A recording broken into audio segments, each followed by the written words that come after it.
Voilà. Alors, officiellement, bienvenue au webinaire La philo pour enfants, la littérature jeunesse, des outils pour développer la capacité de penser de façon critique en CCQ. C'est probablement notre plus long titre de webinaire de l'année. Euh, j'ai la chance, euh, j'ai la chance d'avoir avec moi Olivier Michaud, qui est professeur à l'UQAR en éducation, spécialiste de la philo pour enfants. Alors, merci d'être là, Olivier. Ça me fait plaisir. Merci de l'invitation. Ben, ça fait vraiment plaisir. Donc, je suis contente qu'il y ait des enseignants avec nous. J'imagine que vous avez la curiosité, le goût, l'intérêt d'apporter peut-être ce dispositif de parole-là dans vos classes qui se marie très bien avec la littérature jeunesse, puis le nouveau programme Culture et citoyenneté québécoise. C'est pour cette raison-là que je co-anime avec Olivier, parce que je suis conseillère pédagogique ici au Centre de services des découvreurs en culture et citoyenneté québécoise et en français. Donc, c'est parti avec, pour vous mettre en appétit, le livre Les gens normaux. Ceux qui ne le connaissent pas, c'est un livre de Michael Escoffier que j'aime beaucoup. C'est un livre, c'est l'histoire de Zita, en fait, la petite fille qui se fait dire par un ami de sa classe qu'elle n'est pas normale. Donc, elle se met à étudier attentivement tous les enfants de sa classe pour savoir à quoi ressemblent les gens normaux, puis elle se rend compte que chaque enfant, finalement, est différent. Donc, l'élément déclencheur qui a généré comme une émotion l'a poussé à faire de l'observation directe, on dit ça en CCQ, là, surtout dans la sphère sociologique, là, à se poser la question, qu'est-ce que c'est être normal? Donc, c'est un album qui aborde avec ben, beaucoup d'humour, l'humour qu'on connaît d'Escoffier, qui est assez habile, euh, à réfléchir à la question de la normalité puis de la différence, puis dans une démarche d'enquête presque sociologique. Donc, c'est un chouette album à utiliser avec nos élèves. Peut-être si on veut générer un petit cercle de philosophes, on pourrait s'en servir comme déclencheur de parole pour dialoguer sur la normalité, ou si on veut le coller encore plus à CCQ, on pourrait aborder les différences puis les points communs entre les individus en troisième année ou même les caractéristiques de chaque personne en deuxième année. Donc, je vous remets ce petit graphique-là que vous connaissez.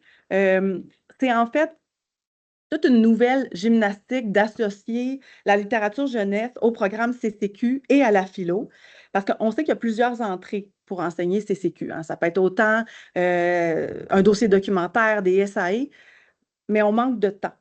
Donc, quand on vient associer l'interdisciplinaire, bien là, on vient de gagner du temps, on vient de rendre un potentiel encore plus puissant. Donc, on peut travailler autant la lecture, la communication orale que toute notre compétence en CCQ.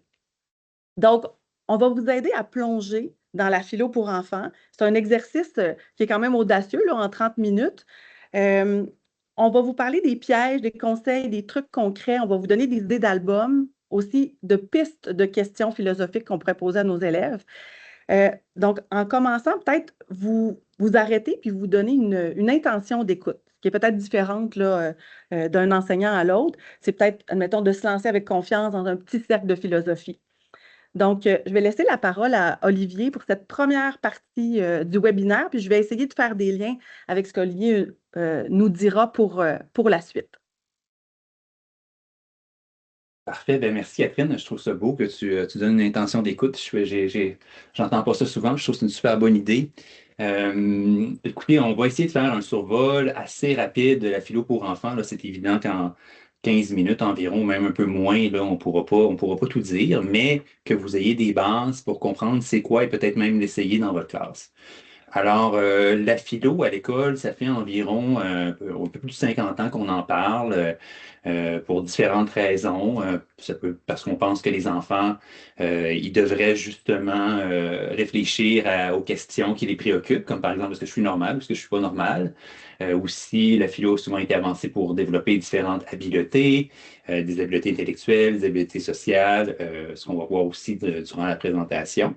Mais pour vraiment la présentation aujourd'hui, on va se concentrer sur CCQ, à essayer de faire des liens entre la pratique philo et CCQ. Qu'est-ce que la philo pour enfants vient faire dans CCQ?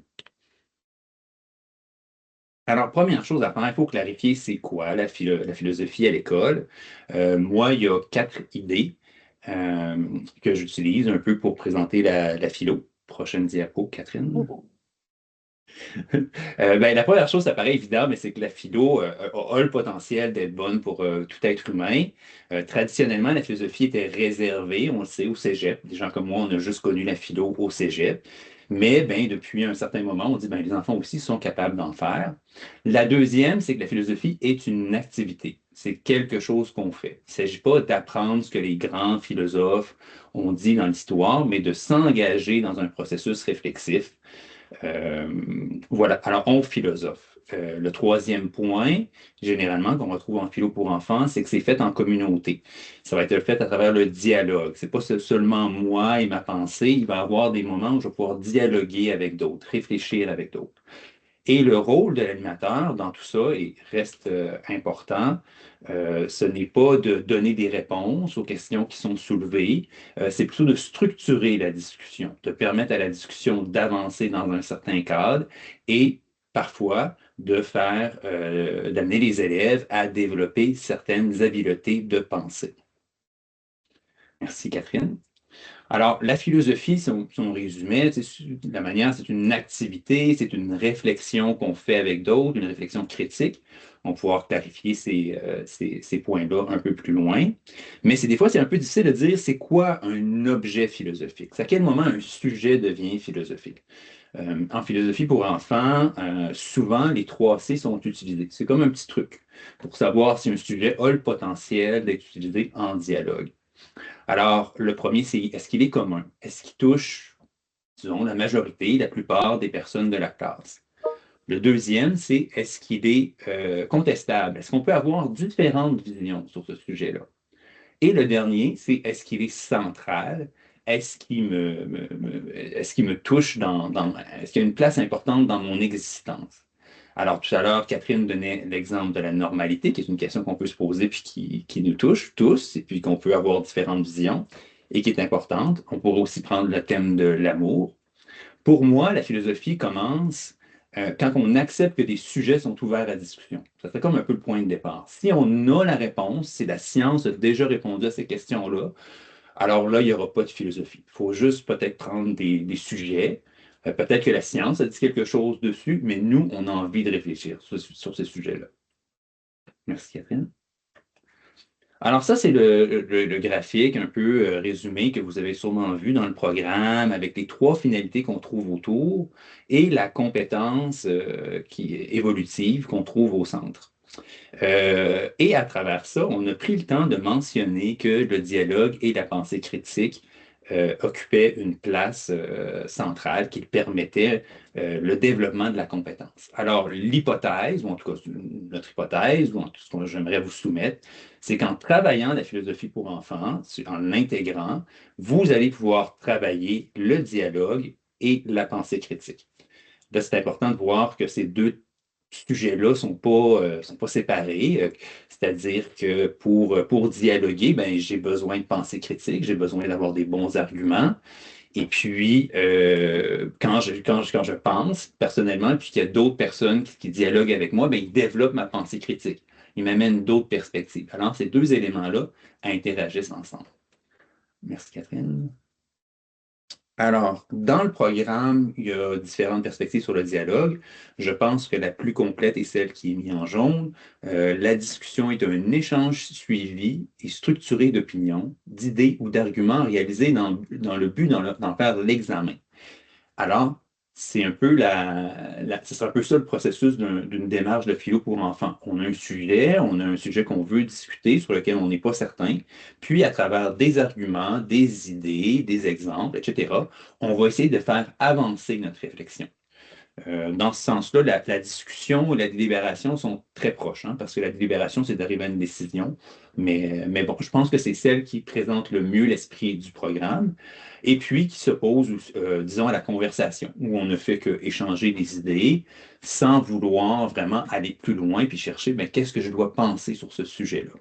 On peut aussi l'opposer au débat, où là, je cherche à gagner. C'est une idée différente. C'est pas que c'est des formes de dialogue intéressantes, on les retrouve dans le programme, mais la philo pour enfants s'inscrit vraiment dans celle de la discussion. Maintenant, juste, j'ai mis un petit moment là, pour clarifier la pensée critique parce que ça reste un peu l'objectif. Voici une des parties de la définition de la pensée critique qu'on trouve dans le programme. Elle est un peu, bon, elle n'est pas si longue que ça, mais j'ai pris la première partie, qui me semble peut-être la plus parlante pour commencer. La pensée critique est une pratique évaluative, justificative et autocorrectrice. Alors déjà, quand on se met dans cet état-là, quand on cherche à évaluer des raisons, évaluer des idées, à justifier nos idées, on se met dans un processus de pensée critique. Et le but de cela, ben, en mobilisant un ensemble de ressources pour déterminer ce qu'il y a raisonnablement lieu de tenir pour vrai ou de faire. Alors déjà, quand on fait ça, on travaille la pensée critique. Tu peux continuer, Catherine? Le programme nous indique aussi d'autres éléments qu'on peut amener pour développer la pensée critique. Il s'agit des moyens pour appuyer ces idées. Alors, par exemple, si on regarde le troisième cycle, parce qu'il s'ajoute, c'est comme donner des exemples, faire des liens avec les idées des autres, définir. Si j'utilise ces moyens-là, mais on peut penser que ma pensée critique va être de meilleure qualité. Alors, c'est un moyen de travailler la pensée critique, c'est de faire appel à ces moyens-là. Et la philo pour enfants peut être utilisée en ce sens-là. On va le voir, mais dans des dialogues, inviter les élèves à utiliser une habileté ou une autre. Merci, Catherine. Un autre élément qu'on retrouve dans le programme, là, je fais vraiment des liens, des choses, des éléments que vous voulez savoir, que vous devez savoir, c'est les erreurs de raisonnement. Même chose, si je suis au courant des erreurs de raisonnement, ben, ma pensée critique va être de meilleure qualité. Alors, tout ça vient un peu s'enchaîner pour avoir une meilleure pensée. Évidemment, on ne peut pas tout travailler en même temps, mais ça se rejoint dans l'idée d'avoir une meilleure pensée critique. Puis peut-être, j'ajouterais aussi que des fois, c'est un piège aussi de dire aux élèves qu'il n'y a pas de mauvaise réponse. Parfois, Oui, il y a des erreurs de raisonnement dans, oui. dans leur façon de nous amener des idées. C'est à nous, comme enseignants, de peut-être les orienter autrement, les nommer. Je trouve ça super intéressant ce que tu amènes, Catherine. Je dirais aussi des fois que ça peut dépendre de notre intention, tu sais, dans le sens que si quelqu'un ne participe pas souvent, puis notre but c'est d'avoir une participation, Oui. ben peut-être que là, je ne soulignerai pas les erreurs de raisonnement, je vais les laisser passer. Mais on peut arriver à un certain moment où là, ben, on va pouvoir les noter. Ça peut dépendre un peu de notre intention dans notre dialogue. Pour développer la pensée critique, pour développer les moyens pour appuyer ces idées qu'on trouve dans le programme, il y a trois grandes stratégies qui ont été mentionnées, qui sont mentionnées dans la littérature. La première, c'est la stratégie par enseignement explicite. Je ne veux pas reprendre l'enseignement explicite, vous en avez sûrement entendu parler, modelage, pratique guidée, vérification de la compréhension. Alors ça peut être utile pour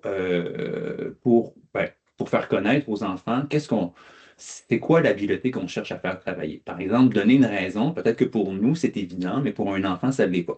Alors ça peut être utile d'avoir une petite période d'enseignement explicite pour clarifier des habiletés. La stratégie par immersion, ben là, c'est simplement d'avoir des espaces où on discute. Alors, tous les espaces qu'on a où on dialogue peuvent être des espaces où on travaille notre esprit critique. La stratégie par infusion, elle, la différence, c'est qu'elle donne des objectifs généralement. Elle dit, aujourd'hui, on va chercher à travailler quelque chose. Alors, voici ce qu'est un exemple. J'aimerais dans les discussions qu'on essaie d'utiliser des exemples ou qu'on essaie de faire des liens avec les idées que les autres ont dites. Et puis, après ça, dans la discussion, de le rappeler. OK, pourrais-tu faire un lien avec ce que tel élève a dit? Alors, de le rappeler. Ça, c'est la différence. Ce qu'on sait, en tout cas, ce que la littérature nous dit, c'est que l'utilisation de ces trois méthodes-là qui va être le plus efficace pour travailler la pensée critique chez les élèves. La philosophie pour enfants, elle, va être un lieu où on met les élèves, où on peut les amener à dialoguer, réfléchir, travailler des habiletés. Alors, plus dans ce qui est en immersion, infusion. C'est plus là que ça va aller, mais on peut faire de l'enseignement explicite quand même. Voici un livre, beaucoup de nos idées qu'on présente aujourd'hui viennent de ce livre-là. Mathieu Gagnon et Evelyne Maillot-Paquette, c'est un livre qui est très intéressant, alors qu'il y a beaucoup d'éléments sur la philo pour enfants et la littérature jeunesse. Voilà, alors c'est le petit moment où on réfère notre référence principale pour la présentation. Maintenant, vous vous dites comment faire une séance. Ben, voici un peu un cadre de comment ça pourrait avoir l'air. La première chose, c'est de mettre la classe en cercle ou en U. L'avantage, c'est que ça permet à tous les élèves de se voir. Le but, c'est de créer c'est de créer une discussion en commun. Le deuxième élément, c'est qu'on peut lire une histoire. Ça pourrait être un autre élément. On pourrait utiliser différents éléments pour déclencher la réflexion chez les élèves. Mais dans ce cas-ci, on va parler d'histoire parce qu'on parle de littérature jeunesse. Alors, une histoire qui nous amène à réfléchir, un peu comme le faisait Catherine dans l'exemple des gens normaux. Quelque chose qui nous amène, OK, qu'est-ce que ça veut dire être normal? Est-ce que je le sais? Voyons, est-ce que tout le monde a la même notion de normalité? Bon, etc., etc. Alors, ça nous amène à réfléchir. Ensuite, ben, pour rappeler le but de la séance, le but de la séance, si on disait simplement, c'est de réfléchir ensemble sur une question. Hein, on insiste sur réfléchir ensemble sur une question. C'est ça notre objectif commun. On explicite les règles. Alors, on écoute quand les autres parlent et comment le droit de parole va être distribué. Alors, vous pouvez lever la main si vous voulez parler. Il y a d'autres méthodes. Peut-être que vous pouvez avoir un enfant qui s'occupe de gérer le droit de parole. Il y a aussi d'autres méthodes, mais là, c'est pas vraiment la place pour aller dans tous les détails, mais ça serait bien d'expliciter les règles. Si vous voulez expliciter que vous voulez travailler une habileté de pensée, au début, ce ne sera peut-être pas le cas, mais peut-être qu'avec le temps, vous dites, ben, je pense que mes élèves, il y aurait besoin de travailler telle habileté. Bien là, vous pouvez le dire, j'aimerais que cette habileté-là soit travaillée dans le dialogue. Moi, je propose de commencer la séance avec une question, d'arriver, voici la question que je veux travailler avec mes élèves, d'avoir un plan de discussion avec d'autres questions qui me permettent de les relancer au besoin. En philo pour enfants, souvent, on demande aux élèves de créer les questions, mais ça peut être un peu compliqué au début. Je pense que ce serait mieux de l'intégrer par après.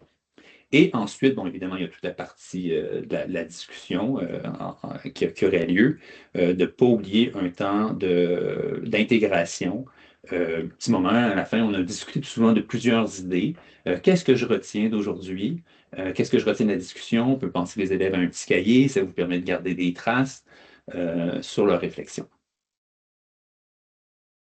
Alors, on a mis quelques éléments, là, je ne vais pas tous les reprendre, mais bon, évidemment, la philosophie pour enfants travaille plus par questionnement. On questionne les élèves, on ne leur dit pas quoi penser, on leur pose des questions, on cherche à les amener à réfléchir. Ne pas moraliser, ça, ça peut être difficile parce que le but de la philo pour enfants, c'est d'amener les enfants à réfléchir. Donc, de ne pas dire voici ce qu'on doit penser sur tel sujet. Tu sais, je pense qu'on élimine un peu le but si c'est de les amener à réfléchir. Par exemple, c'est normal que le respect soit une valeur dans votre classe, peut-être, peut-être pas, puis qu'elle soit bien définie, puis qu'elle soit respectée, puis bon, etc. Mais si on fait un cercle de philo sur le respect, ben, il faut qu'on soit capable d'ouvrir au questionnement et à la discussion. Évidemment, il y a des limites à tout ça. Euh, mais, euh, mais bon, c'est ça la règle générale. Diriger l'attention sur le processus ou les habiletés de pensée. Alors, quand on cherche quoi faire dans une discussion, ben c'est quoi les habiletés? Est-ce que quelqu'un peut me donner une raison? Est-ce que quelqu'un peut me donner une autre raison? Est-ce qu'il y a une raison qui est meilleure que les autres? Alors, on s'intéresse au processus, hein, à l'utilisation des habiletés et au processus et pas nécessairement à transmettre l'information comme c'est le cas habituellement. Ne pas chercher à obtenir un consensus à la fin de l'atelier, là, j'en ai sauté un. C'est un élément, il peut y avoir plusieurs bonnes réponses. Donc, ce n'est pas, on ne cherche pas à arriver à une réponse. Chacun peut partir avec une réponse différente à la fin de l'atelier. Suivre les intérêts des élèves. Si on voit que c'est le but, c'est de les faire réfléchir puis de les amener à réfléchir. C'est sûr qu'on amène le thème CCQ, mais peut-être que ce thème-là va nous amener ailleurs. Donc, on peut mettre l'accent sur laisser voir qu'est-ce qui intéresse les élèves, qu'est-ce qui nourrit le dialogue. Et on peut respecter le silence des élèves. Personne n'est obligé de parler, mais on peut aussi tendre des perches de temps à autre. Est-ce que les élèves qui n'ont pas parlé aimeraient ça dire quelque chose? On peut de temps à autre l'amener. Le but, c'est vrai qu'on parle de dialogue, mais c'est pas que tout le monde parle non plus. C'est pas ça l'objectif. Il y avait une grande chercheure française, Edwidge, chez Ruther, qui disait l'objectif, c'est d'amener les élèves à penser. Alors, on se rappelle que même dans le programme, le dialogue est avec les autres et avec soi-même. Alors, est-ce que la discussion nous amène à réfléchir? C'est ça le but. Pas tant de prendre la parole, c'est peut-être pas ça l'essentiel. Catherine, merci. Bon, j'ai dépassé mon temps, Catherine, là, tu vas me... C'est pas grave. Des petits pièges à éviter, là, le relativisme absolu. Comme je le mentionnais, ça peut être OK, correct, si notre but, c'est d'avoir des gens qui participent et pas dire, ben ça, c'est pas une bonne raison, ça, c'est pas une bonne position, c'est pas une bonne position. Mais le but non plus, c'est pas de dire que tout se vaut. Il y a peut-être des bonnes raisons, il y a peut-être des moins bonnes raisons, puis on peut les évaluer. Éviter l'échange anecdotique. Alors, il s'est passé telle chose dans ma vie, ou il s'est passé telle chose dans ma vie. Les enfants ont souvent beaucoup d'anecdotes, mais d'aller vers l'idée. Qu'est-ce qui est derrière?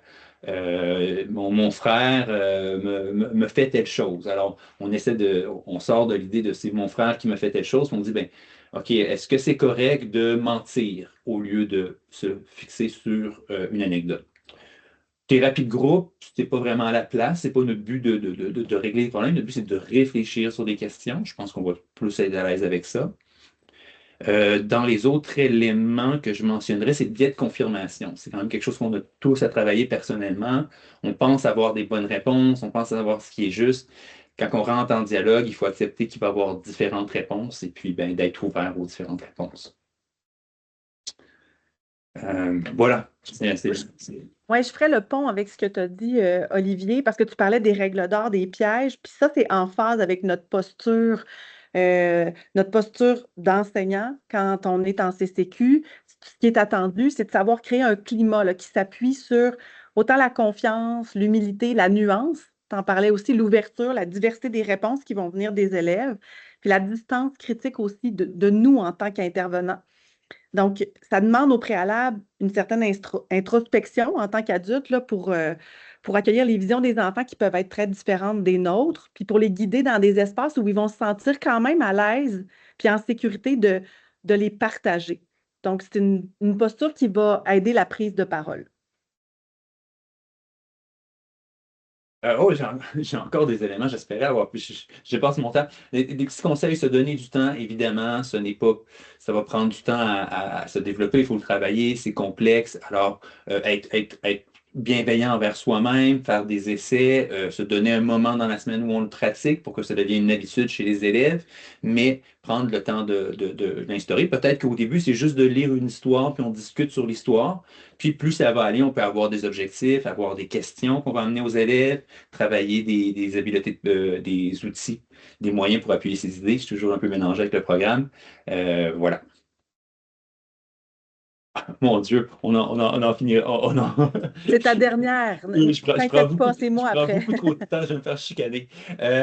Alors, évidemment, ben, la philo pour enfants s'inscrit beaucoup dans l'aspect dialogue. Hein. Si on regarde la compétence du troisième cycle, qui est une compétence évolutive, on se rappelle, et qui se retrouve dans les trois cycles, ben, qu'est-ce qu'on va faire en philo pour enfants, par exemple? Ben, on va dialoguer, on va examiner des points de vue, puis on va élaborer des réponses. Alors, la philo pour enfants va être fort sur cet aspect-là. Évidemment, elle ne peut pas tout travailler CCQ. Il y a d'autres choses qu'il faudrait inclure, mais elle peut travailler certaines des compétences et des composantes qui sont incluses là. Voilà. Mais merci, Olivier. Je pense que ça va aider à peut-être penser à un développement de petits espaces où on va pouvoir instaurer des cercles de philosophie dans notre classe. En tout cas, ça met la table.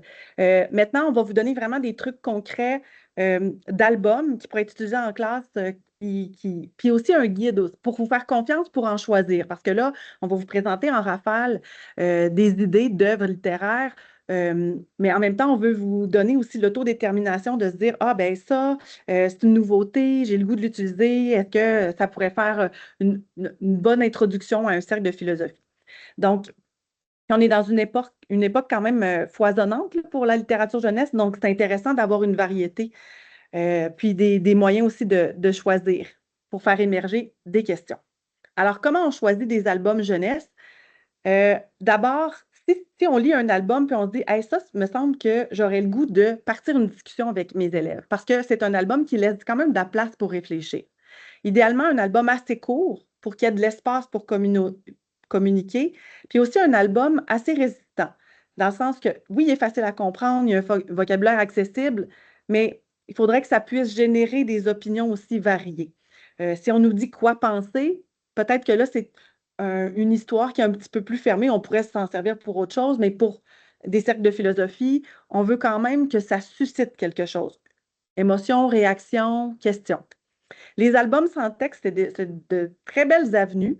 Si vous vous demandez, ah, mais moi, je connais peu d'albums sans texte, vous pouvez scanner le code QR. C'est ma collègue Marie-Michel qui a fait une petite liste, un petit corpus d'albums sans texte. Il y a aussi l'importance des réseaux, les réseaux littéraires pour enrichir le dialogue, parce que parfois, on a une perspective dans un livre, puis on va aller chercher d'autres perspectives, de la nuance dans d'autres livres. Je vous donne un exemple concret. On veut travailler inclusion, exclusion en troisième année. On a ces 4 albums-là. Un petit geste, La rumeur, Le garçon invisible, puis Kate Moche. C'est vu par différentes perspectives, c'est-à-dire que parfois, c'est vu du point de vue de celui qui exclut, mais parfois, c'est vu du point de vue de celui qui est exclu. Et parfois, la réaction de celui qui est exclu est différente d'un album à l'autre, comme dans Kate Moche, il y a vraiment beaucoup d'autodétermination dans moi, puis d'affirmation dans sa personnalité, son identité, puis d'acceptation. Donc, elle ne se soucie pas trop de ce que les autres pensent. Donc, on peut aller chercher dans une variété d'albums ce qu'on veut pour un thème en particulier. Maintenant, je vous ai préparé une affiche que vous connaissez peut-être déjà, c'est des questions fortes pour choisir une œuvre littéraire. On se pose la question, est-ce que ça permet d'enrichir notre observation des réalités culturelles québécoises? Donc, on sait que c'est pluriculturel, c'est inclusif, mais il faut quand même que ce soit ancré dans notre milieu. Je donne un exemple. Je ne sais pas si vous voyez bien, là, j'ai Azada de Jacques Gaustin. Euh, c'est, c'est plus ancré dans le Moyen-Orient, là, parce que c'est l'histoire d'une petite fille qui est ouais, afghane, une petite fille afghane, qui rencontre une photographe de l'ONU. Et là, ça nous amène sur les pistes des droits et libertés. On pourrait s'en servir pour comparer notre réalité, puis aller jusqu'aux droits et libertés des enfants ici. Donc, il faut se recadrer dans notre réalité québécoise. Le livre, est-ce qu'il laisse de la place à réfléchir? Est-ce qu'il dépasse nos conceptions initiales? Sinon, comment on peut aller un peu plus loin? Est-ce que ça véhicule un message non discriminatoire et inclusif? Est-ce que c'est une histoire qui est non moralisatrice? Puis si elle l'est, comment on peut la remettre en question? Fait que justement, le cercle de philosophie, je pense qu'il peut aller décortiquer tout ça. Donc, on ne met pas une œuvre qu'on croit un petit peu moralisatrice. Justement, on peut peut-être la suggérer, la présenter pour justement faire réagir les élèves. Est-ce que l'histoire permet de construire une vision nuancée du monde? On a dit quand on a un réseau littéraire, des fois, ça nous aide à avoir une vision plus enrichie du monde. Puis, est-ce que le réseau d'œuvres, ça permet aussi une diversité de points de vue pour développer notre pensée critique? Donc, si on y va plus spécifiquement en deuxième année, on pourrait utiliser l'album La Déclaration de Michael Escoffier pour parler des rôles des autres vivants dans la vie des humains, plus spécifiquement de l'éthique animale. Pour ceux qui ne connaissent pas l'album, là, je vous l'explique brièvement. C'est des animaux qui en ont assez parce que ça fait des siècles qu'ils sont chassés, enfermés, maltraités. Et là, cette fois, ils ont décidé qu'ils allaient plus se laisser faire, puis ils allaient montrer aux humains que c'est eux les maîtres du monde. Donc, on voit les 3C que dont Olivier parlait tantôt, est-ce que c'est un sujet central? Est-ce que c'est un sujet commun? Est-ce que c'est un sujet contestable? Je pense que oui. Donc, on pourrait choisir parmi une de ces questions-là. Selon vous, quel devrait être euh, le droit le plus important des animaux? Pourquoi? Est-ce que tous les animaux devraient avoir les mêmes droits et pourquoi? Puis est-ce que les êtres humains sont différents des animaux, puis en quoi? Donc, on pourra aller chercher une question parmi celles-là. Tu m'arrêtes, hein, Olivier, si tu as d'autres idées. Non, non, c'est parfait.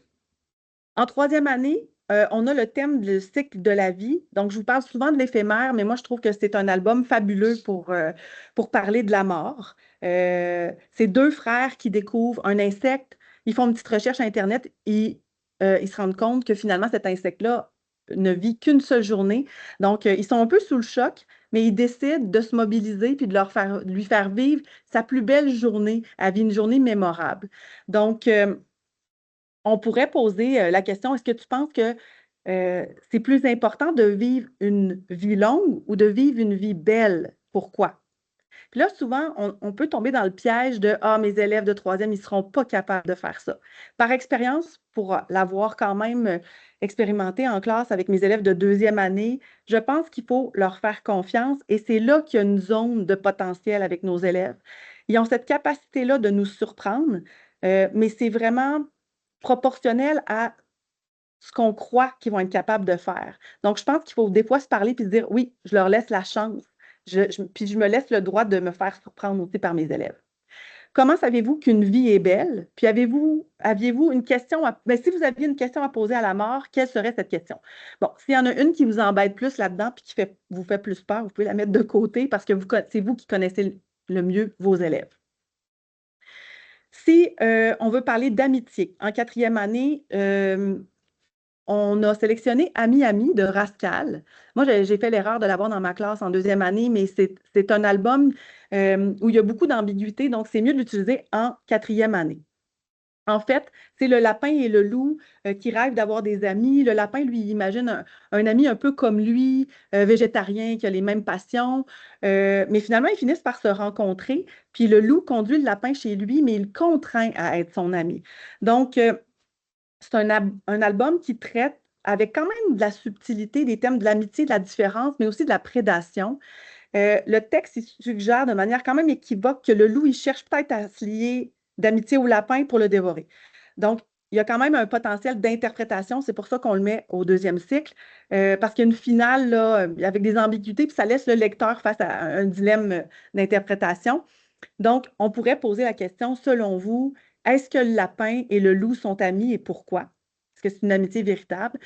Pensez-vous qu'on peut forcer une personne à être notre ami? Pourquoi? Et pensez-vous que pour être ami, il faut se ressembler? Donc, il y a quand même du potentiel là-dedans. Maintenant, en sixième année, le livre De la beauté pour parler de l'image de soi. Dans ce livre-là, on part justement avec une question qui nous demande, est-ce que je suis beau ou belle? Et là, il peut y avoir toutes sortes de réponses. Oui, non, peut-être, mais en fait, on découvre que c'est peut-être pas ça la vraie question. Euh, Pourquoi on s'en préoccupe? Donc, la question est peut-être ailleurs que est-ce que je suis beau ou belle? Est peut-être plus dans la perception de nous-mêmes et des autres. Donc, on peut orienter les élèves en leur posant la question, est-ce que vous pensez qu'être beau ou belle, ça comporte des désavantages? Lesquels? Pensez-vous qu'il est important d'être beau ou belle? Pourquoi? Ou faut-il être beau ou belle pour être aimé? Pourquoi? Moi, je la trouve très intéressante, la dernière question. Donc, j'aimerais apporter un point aussi par rapport au cercle de philosophie quand on en intègre dans notre classe de manière quand même fréquente. Admettons qu'on en fait une fois ou deux semaines, parce que c'est la fréquence qui amène la compétence. C'est là que les élèves vont se sentir de plus en plus à l'aise, puis nous aussi, on va se sentir habiles à guider nos élèves là-dedans.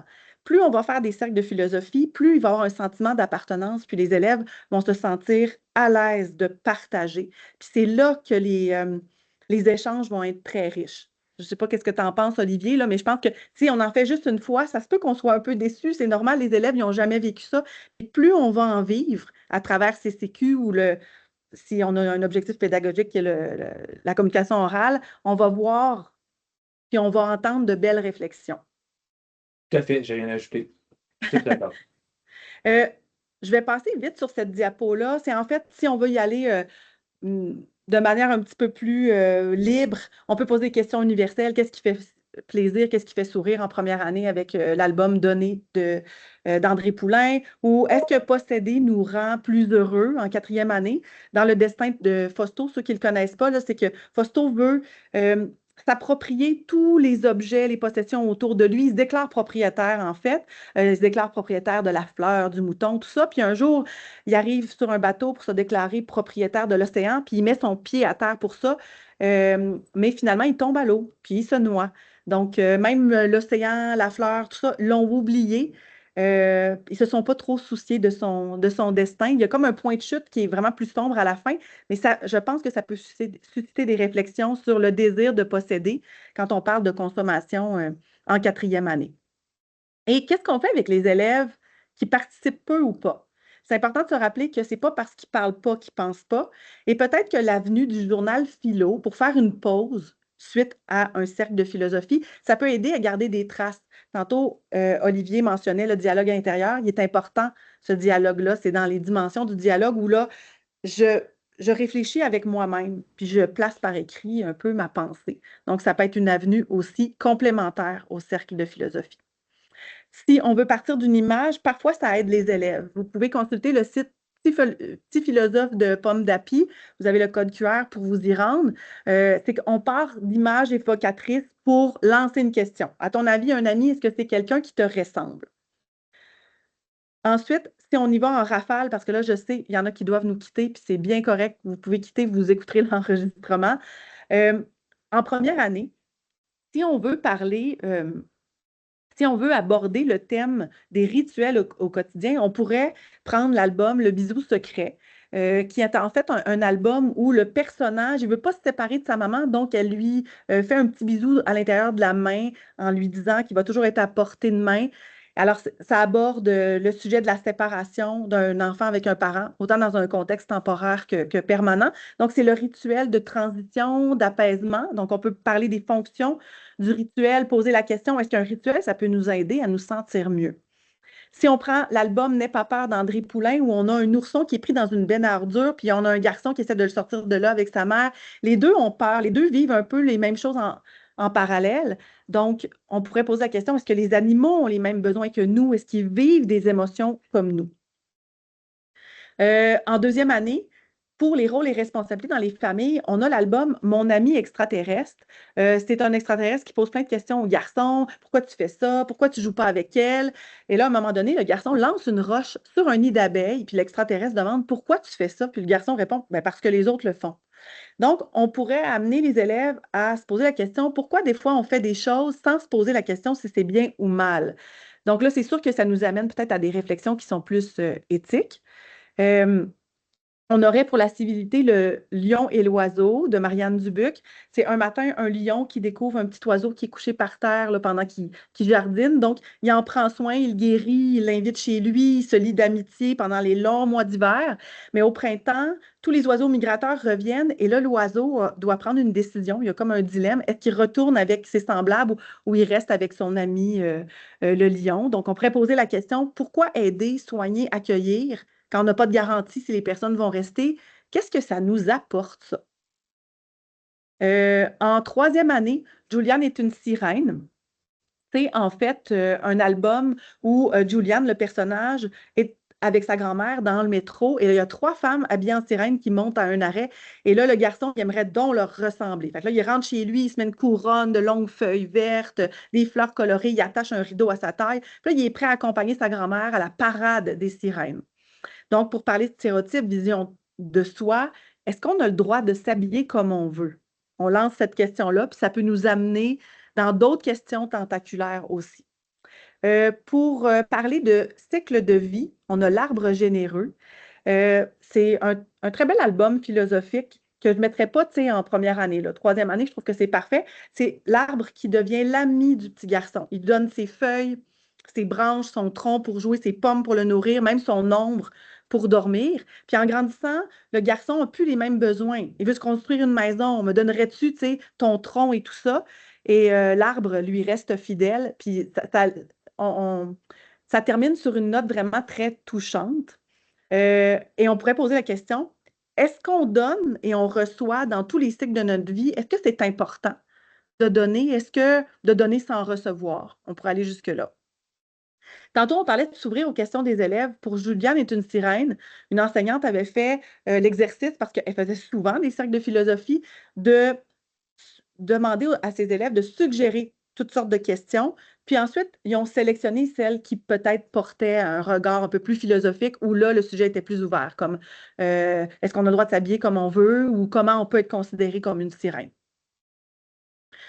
Si on va en quatrième année, on a ici petit bleu et petit jaune. Là, ça peut paraître un peu bébé, mais il est classé en troisième année sur Constellation. Donc, on peut se permettre, pour un cercle de philosophie, de prendre un album qui est plus accessible.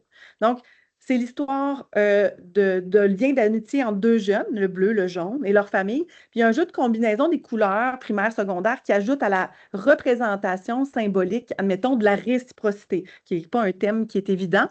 Donc, c'est pour ça, quand c'est imagé, c'est stratégique de prendre un album qui est plus facile. Donc, on pourrait demander, poser la question, est-ce que l'amitié doit être réciproque?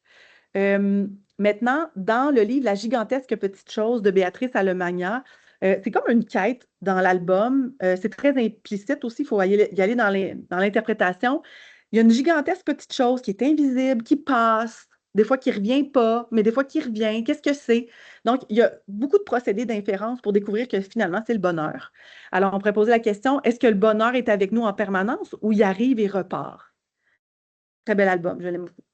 En cinquième année, on a l'album Plus fort ensemble. En fait, c'est après le passage d'une tornade, il y a des animaux qui se réunissent, puis ils refusent d'héberger une famille de renards parce qu'ils s'en méfient, jusqu'à ce qu'ils apprennent un peu plus à les connaître. Ça fait penser aussi à l'album L'Abri. Euh, dans cet album-là, on peut venir parler des valeurs personnelles et collectives.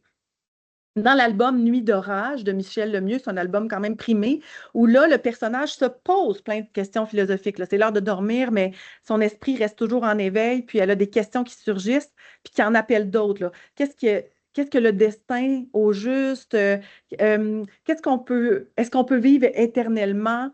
Donc, c'est des questions qui peuvent être prises à différents niveaux. Ça peut même être exploité au secondaire. Donc, on pourrait décider d'y aller dans le dialogue intérieur. Tu sais, une fois qu'on a dialogué ensemble, peut-être vu que ça laisse place quand même à une grande intériorité, ce livre-là, on pourrait aussi prendre un temps d'arrêt pour se déposer dans un petit carnet. Ce n'est pas un dégât, choix collectif. En cinquième année, je vous en ai mis trois parce que j'en avais un petit peu moins parlé de suggestions littéraires en cinquième année. C'est la suite d'une cachette pour les bobettes. C'est les personnages qui ont vieilli. Et c'est un peu le débat de, oh, il y a des dégâts un peu partout. Qui va s'en occuper si c'est personne qui le fait? Donc, un peu dans se sentir responsable puis se mobiliser. Ça pourrait être intéressant de se poser des questions, puis même peut-être des fois d'extensionner dans la réalité, qu'est-ce qu'on peut faire aussi, aligner nos pensées avec nos gestes. En sixième année, pour parler des droits et libertés, on a Le prisonnier sans frontières, qui est en fait un militant qui a été arrêté suite à une manifestation.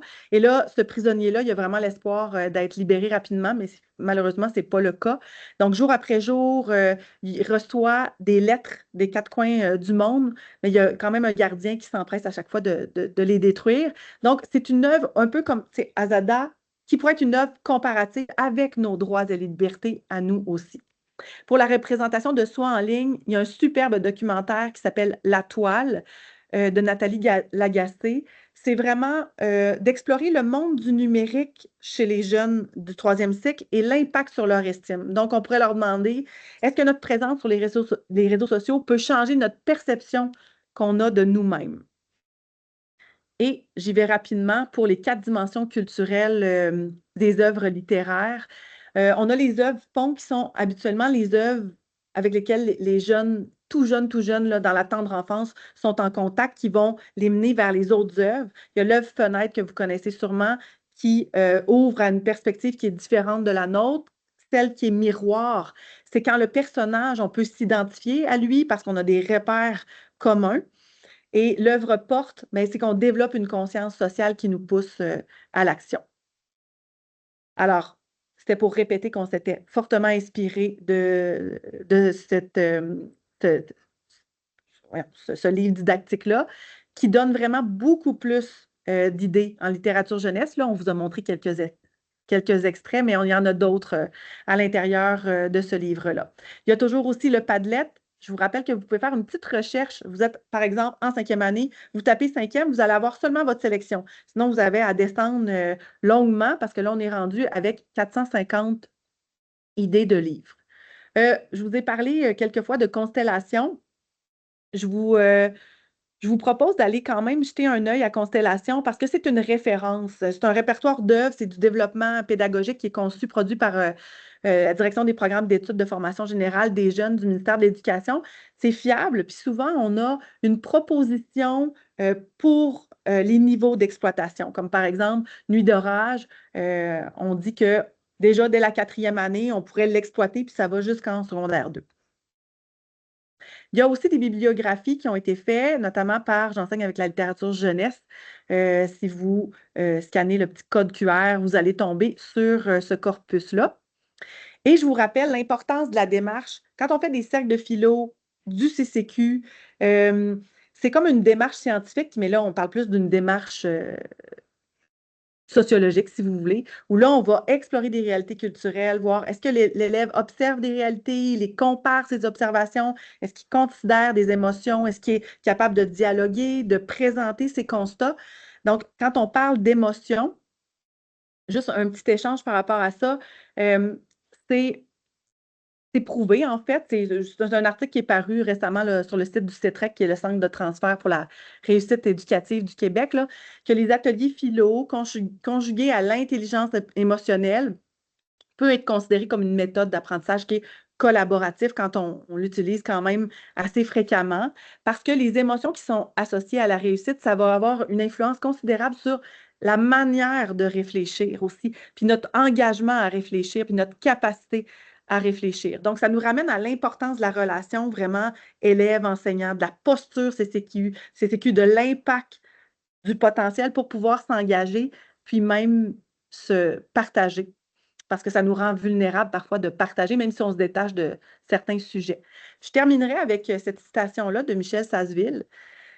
Permettez-moi de quand même de la lire, je ne la sais pas par cœur. Si on veut conduire les enfants à mieux penser, pas seulement plus, mais mieux, si on accepte l'idée que l'objectif de l'éducation, c'est de rendre les élèves capables de penser par et pour eux-mêmes, alors il importe qu'ils s'engagent personnellement dans l'acte de penser, construisent ainsi, avec le temps et la répétition, on parlait que la répétition, c'était bon, la puissance de produire par eux-mêmes les résultats. Donc, laisser de la place aux élèves. Comme on apprend à marcher en marchant, on apprend à penser en pensant et dans les deux cas, ce qui est central, c'est le mouvement. Alors, j'espère que ça vous a donné des pistes pour vous lancer en philosophie pour enfants, une confiance aussi d'utiliser la littérature jeunesse, puis de laisser la place au dialogue pour la pensée critique. Alors, on vous remercie. Je vais arrêter l'enregistrement, puis ceux qui auraient des questions, ce serait le moment de répondre à vos questions.